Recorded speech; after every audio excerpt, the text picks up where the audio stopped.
November 10-ന് 15 പേരുടെ ജീവനെടുത്ത ചെങ്കോട്ട സ്ഫോടനം ഇപ്പോഴും ഇന്ത്യൻ മനസാക്ഷിയെ ഭീതിയിൽ ആഴ്ത്തുകയാണ്. ഡൽഹിയിലെ അൽഫല സർവകലാശാലയിൽ നിന്നുമുള്ള ഒരു സംഘം ഡോക്ടർമാരുടെ നേതൃത്വത്തിൽ നടന്ന വൈറ്റ് കോളർ ഭീകരത ഇന്ത്യയുടെ മനസ്സ് മുറിവേൽപ്പിച്ചു എന്നതിന് തർക്കമൊന്നുമില്ല. ആ ഭീകരാക്രമണത്തിന് പിന്നാലെ അൽഫല യൂണിവേഴ്സിറ്റി സംശയത്തിന്റെ നിഴലിൽ ഉഴർന്നു എന്നും കാണേണ്ടതുണ്ട്.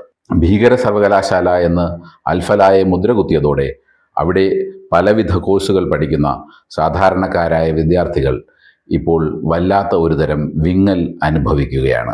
ചെങ്കോട്ട സ്ഫോടനം ആസൂത്രണം ചെയ്തത് ഈ സർവകലാശാലയുടെ ഉള്ളിൽ വെച്ചാണെന്ന വാർത്താ മാധ്യമങ്ങളുടെയും സമൂഹ മാധ്യമങ്ങളുടെയും പ്രചരണം ഏറ്റവും കൂടുതൽ ബാധിക്കുന്നതും നിരപരാധികളായ ഈ വിദ്യാർത്ഥികളെയും അവിടുത്തെ അധ്യാപകരെയുമാണ്. ഇതോടെ അൽഫല സർവകലാശാലയുടെ പേര് മാറ്റണം എന്ന ആവശ്യവുമായി വിദ്യാർത്ഥികൾ മുന്നോട്ട് വന്നിരിക്കുകയാണ്.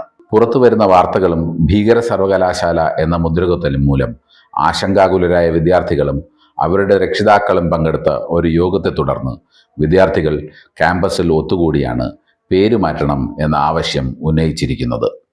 ഇതിനിടെ national assessment and accreditation council അഥവാ നാക് യൂണിവേഴ്സിറ്റിക്കെതിരെ ഷോ കോസ് നോട്ടീസ് നൽകിയതോടെ സ്ഥാപനത്തിന്റെ അംഗീകാരവും ചോദ്യം ചെയ്യപ്പെട്ടിരിക്കുകയാണ്. തുടർ നടപടികളെക്കുറിച്ച് വ്യക്തതയില്ലാത്തതിനാൽ വിദ്യാർത്ഥികളുടെ മുന്നിൽ അവരുടെ പഠനം തന്നെ ചോദ്യചിഹ്നമായി മാറിയിരിക്കുന്നു.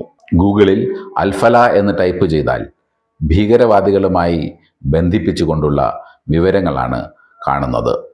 യൂറോപ്പിൽ സ്പെഷ്യലൈസേഷൻ ചെയ്യാനിരുന്ന സീനിയർ വിദ്യാർത്ഥികളുടെ അപേക്ഷകൾ പോലും ഇതുമൂലം അവസാന നിമിഷം നിരാകരിക്കപ്പെട്ടിരിക്കുകയാണ്. തങ്ങളുടെ ഭാവി തന്നെ തുലാസിലാടുന്ന സാഹചര്യത്തിലാണ് വിദ്യാർത്ഥികൾ പേര് മാറ്റണം എന്ന ആവശ്യം ഉന്നയിച്ചിരിക്കുന്നത്. MBBS പഠനം വളരെ ചെലവേറിയതാണ്. അൽഫലയിൽ നിന്നിറങ്ങുന്ന വിദ്യാർത്ഥികൾക്ക് തങ്ങളുടെ സർവകലാശാലയ്ക്ക് മേൽ ചാർത്തപ്പെട്ടിരിക്കുന്ന ഭീകര മുദ്ര അവരുടെ തുടർ പഠനത്തിനായുള്ള അപേക്ഷകൾ ഇന്ത്യയിലോ വിദേശത്തോ ഉള്ള ഒരു നല്ല സ്ഥാപനവും പരിഗണിക്കില്ല എന്ന ആശങ്കയും ജനിപ്പിക്കുന്നു. ലണ്ടൻ പോലെയുള്ള വിദേശ നഗരങ്ങളിലെ സർവകലാശാലകളിൽ സ്പെഷ്യലൈസേഷൻ ചെയ്യാൻ ഒരുക്കങ്ങൾ നടത്തിയ പല വിദ്യാർത്ഥികളും ഇപ്പോൾ എന്ത് ചെയ്യണമെന്നതിൽ ഒരു രൂപവുമില്ലാതെ ഉഴലുകയാണ്. അൽഫല സർവകലാശാലയിലെ വിദ്യാർത്ഥികളെ പല സ്ഥാപനങ്ങളും അപേക്ഷിക്കാൻ പോലും അനുവദിക്കുന്നില്ല. ഇതൊന്നും മാധ്യമങ്ങളോട് പറയരുതെന്ന് അൽഫലയിലെ മേലാളന്മാർ വിദ്യാർത്ഥികളെ താക്കീത് ചെയ്തിട്ടുമുണ്ട് എന്നാണ് വാർത്തകൾ. സർവകലാശാലയ്ക്ക് ഒരു റീബ്രാൻഡിംഗ് ആവശ്യമാണെന്നും പേര് മാറ്റം കൂടിയേ തീരൂ എന്നുമൊക്കെയുള്ള വിദ്യാർത്ഥികളുടെ മുറവിളികൾക്ക് ആക്കം കൂടുകയാണ് ഇപ്പോൾ. ക്യാമ്പസിലെ പ്രതിഷേധം ശക്തമായതോടെ വൈസ് ചാൻസലറായ ഭൂപീന്ദർ കൗർ ആനന്ദ് ഇടപെട്ടു. എങ്കിലും ആ ഇടപെടൽ വെറും വാദപ്രതിവാദത്തിൽ അവസാനിക്കുകയായിരുന്നു. ഇത് സംബന്ധിച്ച 40 മിനിറ്റ് നീണ്ട ഒരു ഓഡിയോ ക്ലിപ്പ് വിദ്യാർത്ഥികൾ സോഷ്യൽ മീഡിയയിൽ പ്രചരിപ്പിക്കുകയും ചെയ്തു.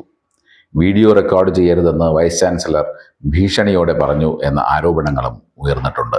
യൂണിവേഴ്സിറ്റി തങ്ങളെ സംസാരിക്കുന്നതിൽ നിന്ന് വിലക്കിയിട്ടുണ്ടെങ്കിലും കേന്ദ്രത്തെയും സംസ്ഥാന ഭരണകൂടത്തെയും ഇമെയിൽ വഴി വിദ്യാർത്ഥികൾ സമീപിച്ചു കഴിഞ്ഞു. ഭീകരതയുടെ മറ്റൊരു മുഖമാണിത്. ഒരു കൂട്ടം ക്രിമിനലുകൾ ചെയ്ത ദുഷ്ചെയ്തികൾക്ക് കടുത്ത വില കൊടുക്കേണ്ടി വരുന്ന നിരപരാധികളായ മറ്റു വിദ്യാർത്ഥികളുടെ അവസ്ഥ ആശങ്കാജനകമാണ്. കേന്ദ്ര സംസ്ഥാന സർക്കാരുകൾ ഇത്തരണത്തിൽ ക്രിയാത്മകമായ ഇടപെടൽ നടത്തേണ്ടതുണ്ട്. വിദ്യാർത്ഥികൾ ഉന്നയിക്കുന്ന പ്രശ്നങ്ങൾ ഗൗരവപൂർവ്വം പരിഗണിക്കേണ്ടതുണ്ട്. അൽഫലയുടെ പേരുമാറ്റവും അനുബന്ധമായ കാര്യങ്ങളും വേണ്ട വിധത്തിൽ പരിഗണിച്ച് നടപ്പാക്കാനായില്ലെങ്കിൽ ആ വിദ്യാർത്ഥികളുടെ പഠനവും ഭാവിയും അലങ്കോലമാകും എന്ന് സർക്കാരുകൾ മനസ്സിലാക്കണം.